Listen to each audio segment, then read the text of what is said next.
Bonsoir Laurent Mariotte. Bonsoir Mélanie. Vous êtes chroniqueur culinaire, Oui. on vous connaît bien, vous publiez de nombreux livres. Et voilà le tout dernier, une vraie somme, hein, mieux manger toute l'année pour l'année 2019. Alors, au menu de ce livre, des conseils, bien sûr, des recettes, mais aussi quelques coups de gueule contre la malbouffe, par exemple, qui squatte tous nos rayons de supermarché. On est tous surinformés sur ce qu'on mange et pourtant, on continue de manger des aliments trafiqués. Vous avez raison, on n'a jamais autant parlé d'alimentation, de produits de saison, de bonnes choses entre guillemets, et on n'a jamais mangé autant de produits préparés et de produits ultra transformés que maintenant. Ça veut dire quoi, produits Les ultra produits transformés? ultra transformés, c'est quoi? C'est à partir du moment où il y a plus de 4 ingrédients dans un plat préparé, dans une préparation, dans un coulis de tomates, mais où il y a très peu de tomates, où il y a plein d'autres cochonneries, dans la fameuse lasagne où on s'est bien rendu compte que c'était pas tout le temps de la bonne viande de bœuf et que c'était du cheval. Maintenant, ça doit être du bœuf, mais on sait que c'est quand même des matières premières qui sont vraiment de très mauvaise qualité. Des additifs, des conservateurs, du gras et du sucre pour rendre les gens dépendants en fait. C'est ça qui est terrible. C'est qu'il y a un côté addictif dans cette histoire. Et on en mange beaucoup, je crois que c'est 35% des aliments que l'on mange tous les jours, voilà, qui sont des aliments transformés. Exactement, donc ça c'est vrai. Non, il faut arrêter. Mais on ne le dira jamais assez, mais les maladies comme l'obésité, le surpoids et le diabète découlent beaucoup de ces cochonneries en fait. Alors les distributeurs quand même commencent à faire des efforts. Ils sont obligés. Voilà, ils sont obligés. On a vu cette nouvelle marque, c'est Qui le Patron, dont on a parlé d'ailleurs dans cette émission, mais aussi un nouveau label qui vient d'être lancé, qui est un label de bien-être animal, qui donne des informations sur les conditions d'élevage des animaux. Ça, c'est une tendance qui va dans le bon sens. C'est une tendance qui va dans le bon sens et puis ça va être de plus en plus durable cette histoire-là parce que les consommateurs veulent savoir ce qu'ils mangent. Effectivement, il faut qu'on arrête d'être consommateur mais qu'on devienne consommateur. Voilà, il faut prendre parti justement à l'élevage, au maraîchage. Il faut s'intéresser aux produits, d'où ils viennent. C'est pas facile de savoir des fois. On regarde les étiquettes, comment on fait? Oui, alors quand il y a trop de choses, on passe son chemin. On arrête d'acheter des trucs avec des listes à rallonge. Mais c'est comme les restaurants. On va pas dans un restaurant où il y a un menu avec une carte à rallonge. On sait qu'il pourra pas avoir tout de frais, le gars. Donc c'est la même chose pour les plats.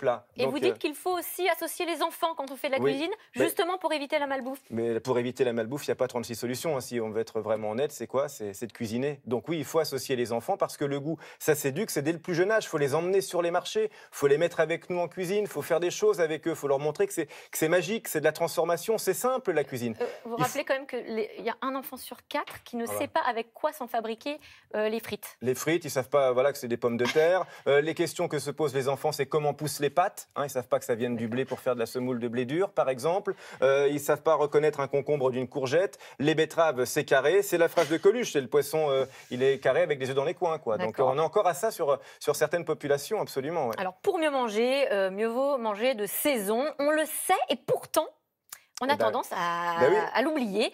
Exemple type, si ce soir je me fais une salade tomate mozza. Malheureuse. Mais non, c'est très mal. Mais non, c'est pas bien la tomate mozza ce soir. Pourquoi? Parce que votre tomate, elle va venir d'où? Elle aurait été cultivée hors sol, elle va venir d'Espagne, du Maroc ou de Belgique. Elle n'aura pas le goût de la terre, donc elle va être pleine de flotte, elle va être farineuse et elle n'aura pas le goût de la tomate. Et donc vous allez râler parce que vous dites ah, c'est pas bon, ça n'a pas le goût de la tomate. Les saisons, c'est vraiment des rendez-vous. Il faut vraiment attendre les saisons et se reconnecter avec les produits du moment. Qu'est-ce qu'on mange alors en ce moment? En ce moment, on mange plein de choses. On mange des légumes racines, il y en a plein. Il y a les topinambours, il y a le pané, il y a le rutabaga, alors qui peuvent rappeler des mauvais souvenirs aux plus anciens. Mais il y a les courges, toute cette farandole de courges, la butternut, la sucrine du berry, le potimarron. Pas besoin de l'éplucher, le potimarron, on le coupe en quartier, on le met au four avec des gousses d'ail et de l'huile d'olive et ça fait une très jolie garniture. On sait aussi qu'il faut manger local. Alors ça, tous les Français sont d'accord. 71% des consommateurs veulent acheter local, mais en revanche, seulement 42% des consommateurs passent à l'acte. Qu'est-ce qui bloque?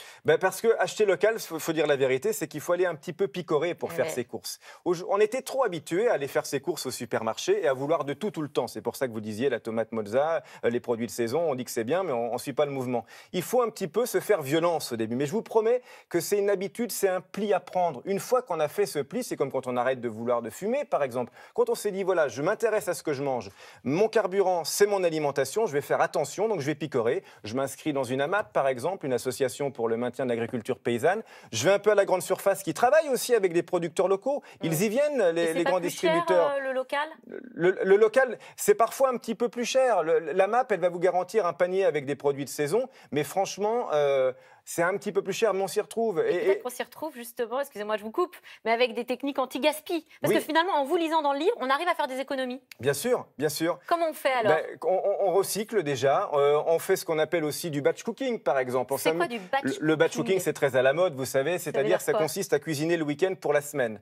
Plutôt que de jeter des choses et d'acheter des plats préparés, on fait plusieurs plats et on pourra faire l'assemblage ensuite en milieu de semaine. Vous faites par exemple un plat mijoté que vous allez pouvoir recycler, transformer en hachis parmentier au début de la semaine. Donc c'est ça aussi, c'est visualiser un petit peu ces repas. Oui, pour éviter de gâcher, on sait qu'on jette en moyenne 20 kilos de nourriture par personne par an. Ça fait 10 millions de tonnes d'aliments à la poubelle chaque année, c'est énorme. Dont 7 kilos de nourriture emballée. Donc c'est quoi la nourriture emballée? Non, c'est les filets de dinde qu'on a achetés qui étaient en promo. C'est ça aussi, il faut se méfier des promos. Parce que les fabricants, ils sont malins, ils nous aguichent avec des promos. On achète des grandes barquettes de poulet, de saucisses, et on se retrouve avec tout ça. Même si on congèle, on ne sait pas forcément quoi en faire. Donc on jette, on gâche. Donc c'est pareil dans le frigo. Il faut faire attention, il faut aller faire un petit tour dans son frigo régulièrement et remettre aussi des étiquettes, remettre les dates, remettre sur le devant un petit peu ce qui risque d'être périmé. Et peut-être pas trop suivre non plus toutes ces histoires de DLUO, DLC, date limite de consommation. Vous vous dites qu'il y a plein d'aliments qu'on peut continuer à manger après la date inscrite sur le paquet. Les yaourts, on sait qu'on peut passer un petit peu, on peut passer une semaine sans. Oui, il y en a qui passent 3 semaines, mais déjà une semaine, il y a 0 problème sur les yaourts. Donc il ne faut pas être plus royaliste que le roi non plus. Ouais. Alors, vous nous donnez des tas d'astuces justement pour éviter de gâcher. Je pense notamment à votre pizza anti-gaspi, qui est faite à partir de pain rassis. Qu'est-ce que c'est que cette histoire? Vous l'avez goûté, votre pizza? Comment ça que je l'ai goûté? Je l'ai faite plusieurs fois, je l'ai goûté et j'ai même des téléspectateurs qui sont amusés à la refaire. C'est tout simple, c'est quoi? C'est du pain que vous prenez, une baguette de pain rassis ou un pain de campagne que vous allez mixer avec de l'eau et un petit peu d'huile d'olive. Vous tapissez le fond d'un moule à tarte, par exemple, et vous mettez votre garniture par-dessus et ça vous fait une pâte à pizza qui n'aura pas la finesse d'une pâte à pizza traditionnelle, mais qui aura un petit peu de croustillant et du moelleux à la fois et c'est très agréable. Je ne supporte plus de jeter du pain, pour vous dire la vérité. C'est comme la chapelure. Arrêtons d'acheter de la chapelure industrielle. Elle est dégueulasse, la chapelure industrielle. Franchement, vous mixez votre pain vous-même, votre pain rassis, vous le gardez dans une boîte hermétique, ça vous fait une chapelure.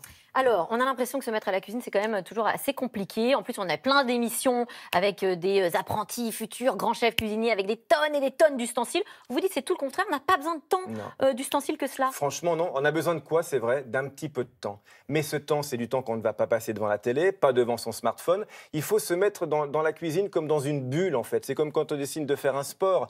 Ça fait du bien pour le moral, ça fait du bien pour la santé de cuisiner. Une demi-heure par jour, je vous promets qu'on peut faire des tas de choses en cuisine. Et vous avez même des idées là, de recettes express. 4 personnes, une famille de 4 personnes, un créneau pour préparer le repas de 15 minutes et vous nous inventez des recettes. Mais il y a plein de choses à faire simples. La bouillabaisse express. Oui, avec des sardines par exemple, des filets de sardines avec une petite fondue de tomate et puis un petit bouillon, ça marche très bien ça. Et vous revenez aussi sur les recettes un peu traditionnelles.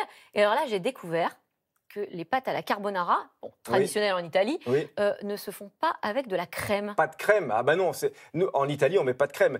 Carbonara, ça veut dire charbonnier en italien, donc c'est le poivre qui donne cette couleur du charbon, donc beaucoup de poivre dans les carbonara. Et sinon, pour la sauce, c'est très simple, un œuf entier, 3 jaunes d'œufs et du parmesan râpé. Et vous mettez ça avec un petit peu d'eau de cuisson des pâtes que vous aurez gardées, parce qu'avec l'amidon de l'eau de cuisson, elle va rendre votre sauce bien épaisse et bien enrobante sur les pâtes. Ben alors, en France, on met de la crème, ça c'est vrai. Mais les Italiens, quand ils nous voient mettre de la crème, ils rigolent. Hein.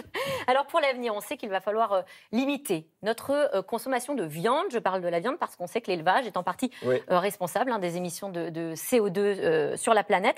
Est-ce qu'il faut, Laurent Mariotte, que l'on change notre façon de consommer? Oui, mais on commence à changer notre façon de consommer. Vous en parliez avec le local, avec les circuits courts, avec le développement durable. Il y a de plus en plus de filières de volailles, même de bovins qui sont en élevage locaux et qu'on peut... Est-ce qu'il faut manger moins de viande? Bien sûr qu'il faut manger. C'est pas facile parce qu'il y a plein de gens qui adorent la viande quand même. C'est une tradition dans notre pays. Mais c'est après la Seconde Guerre mondiale qu'on s'est mis à manger beaucoup de viande parce qu'on a développé l'élevage intensif, l'agriculture intensive. On est allé beaucoup trop loin sur ça, sur la volaille, sur le porc.